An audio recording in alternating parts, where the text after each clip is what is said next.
आप सबको स्वतंत्रता दिवस की बहुत बहुत शुभकामनाएं। प्रधानमंत्री मोदी आज जब लाल किले के प्राचीर पर पहुंचे तो उनके आज के भाषण पर पूरे देश की नजर थी कि प्रधानमंत्री क्या बोलेंगे। मोदी सरकार ने हर घर तिरंगा का नारा दिया था और उसे आज के अमृत महोत्सव का हिस्सा बनाया गया था। प्राइम मिनिस्टर मोदी ने जमकर भाषण भी दिया जिसमें विरासत, 5 प्रण, आत्मनिर्भर भारत और विकसित भारत पर उनका पूरा जोर रहा। प्रधानमंत्री मोदी ने आज पंडित नेहरू के योगदान का भी जिक्र किया, मगर आज भी भाषण के अंत में परिवारवाद और भ्रष्टाचार पर हमले से वो नहीं चूके। सुनिए। मैं सबकी चर्चा न करते हुए दो पर जरूर चर्चा करना चाहता हूं। एक है भ्रष्टाचार, दूसरा है भाई भतीजावाद, परिवारवाद। भारत जैसे लोकतंत्र में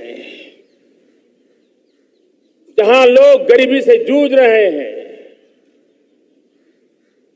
जब एक तरफ से देखते हैं कि एक तरफ वो लोग हैं जिनके पास रहने के लिए जगह नहीं है, दूसरी तरफ वो तरफ लोग हैं जिनको अपना चोरी किया हुआ माल रखने के लिए जगह नहीं है।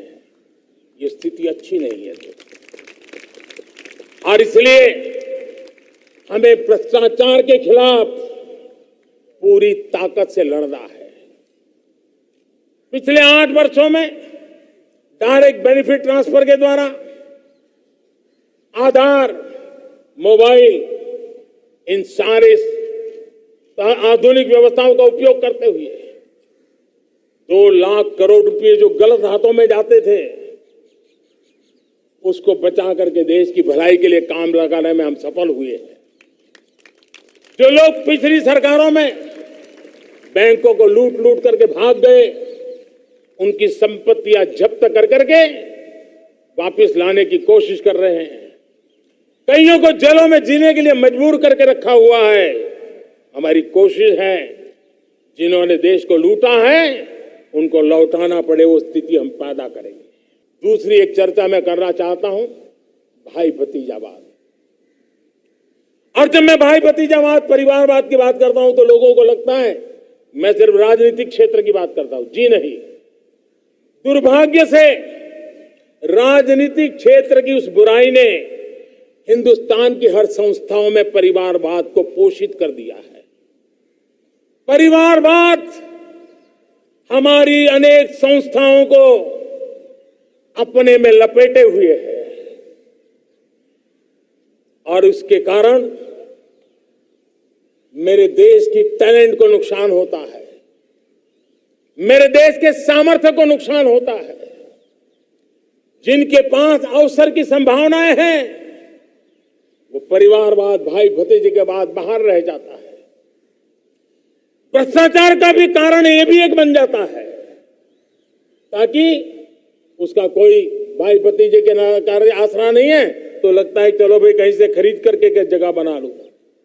इस परिवारवाद से, भाई भतीजावाद से हमें हर संस्थाओं में एक नफरत पैदा करनी पड़ी होगी, जागरूकता पैदा करनी होगी, तब हम हमारी संस्थाओं को बचा पाएंगे। संस्थाओं के उज्जवल भविष्य के लिए बहुत आवश्यक है। उसी प्रकार से राजनीति में भी परिवारवाद ने देश के सामर्थ्य को सबसे सारा अन्याय किया है।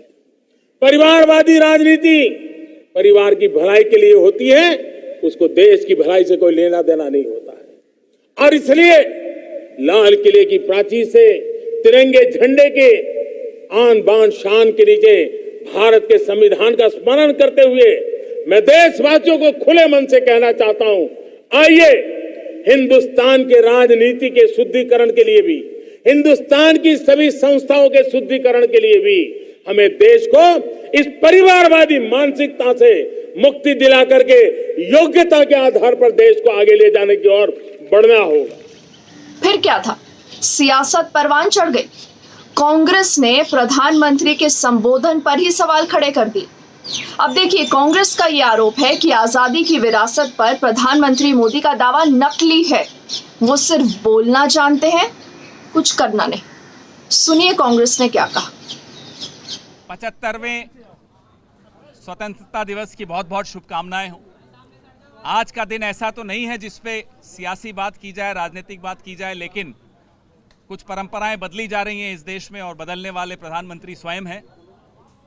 इस तरह की निम्न स्तर की परंपराओं का जवाब देना आवश्यक तो नहीं होता, लेकिन आप लोगों की मांग है कि उसका जवाब दिया जाए। प्रधानमंत्री पिछले 8 साल से अपने ही शब्दों के शिकार होते चले जा रहे हैं और बहुत थके हुए सुनाई देते हैं। अब उनकी बातें थकी हुई सुनाई देती हैं, उनके शब्द थके हुए, कोई भाव नहीं है, कोई दिल में जज्बा नहीं है, कोई जुनून नहीं है, क्योंकि जो जो उन्होंने वादे किए थे अब मुझे लगता है वो उन्हें खुद को सताते होंगे। कहाँ गई किसानों की दुगनी आय? कहाँ गया वो वादा सबको घर दिलवाने का? कहाँ गया सारा काला धन वापस लाने का वादा? उल्टा जो था धन हिंदुस्तान से वो बाहर चला जा रहा है। रोजगार का वादा, हर खाते में 15 लाख का वादा, अब उन्हें वो तमाम वादे न सोने देते हैं, न ठीक ढंग से बोलने देते हैं और कुछ करने की आदत उनकी है नहीं, सिर्फ बोलने भर की आदत है। अब उसमें भी थके हुए महसूस होते हैं।